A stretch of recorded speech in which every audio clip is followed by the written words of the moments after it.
parties where they'll go to some rich person's house and perform, and all the industry executives will come to see the person perform. So it's like small and intimate, but it's like a whole bunch of people inside a house.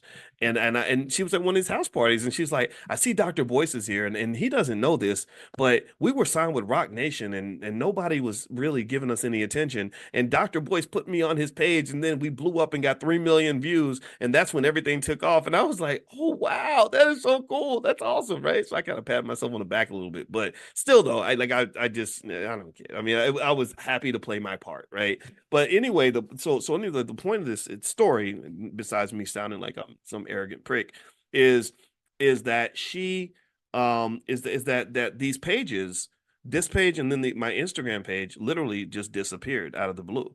And what's good and bad about it was, it's like that saying where you say you prepare for the worst and you hope for the best and prepare for the worst.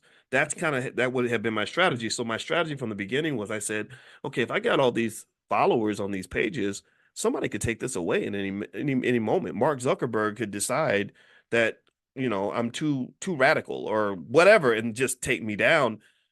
So you plan for that.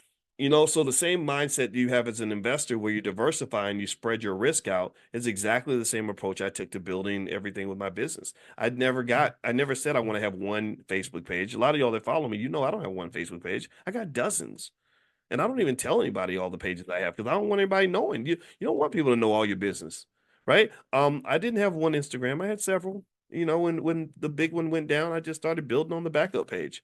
I don't have one YouTube channel. I had several YouTube channels. Just like so same thing is true even when you're investing, you diversify. You have to spread your risk out because you don't know where the risk is coming from. And risk is like this boogeyman that lives in the shadows that will sneak up on you and punch you in the face and slice your throat. Like you don't know which direction he's coming from. So risk is not just, the risk that your stock price is going to drop, or the risk that that your investments are not going to make as much money as you want.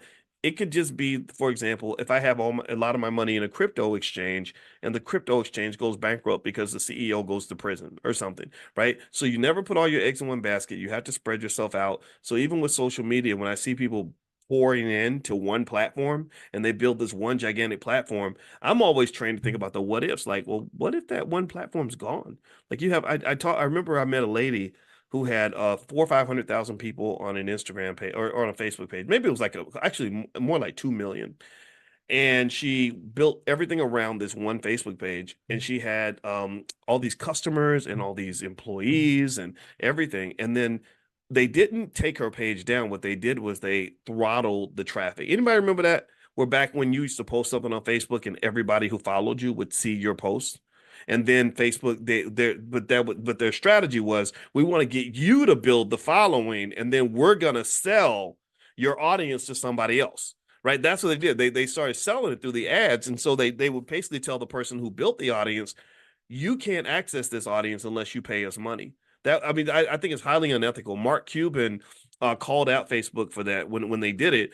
And so basically, when they throttled this lady's audience, she said, I had to fire all my employees. I lost all my customers. Our revenue dropped from 2 million a year to 200,000 or something like that. And it was terrible. Right. And so you kind of have to just sort of know, in economics, they call these exogenous or black swan events.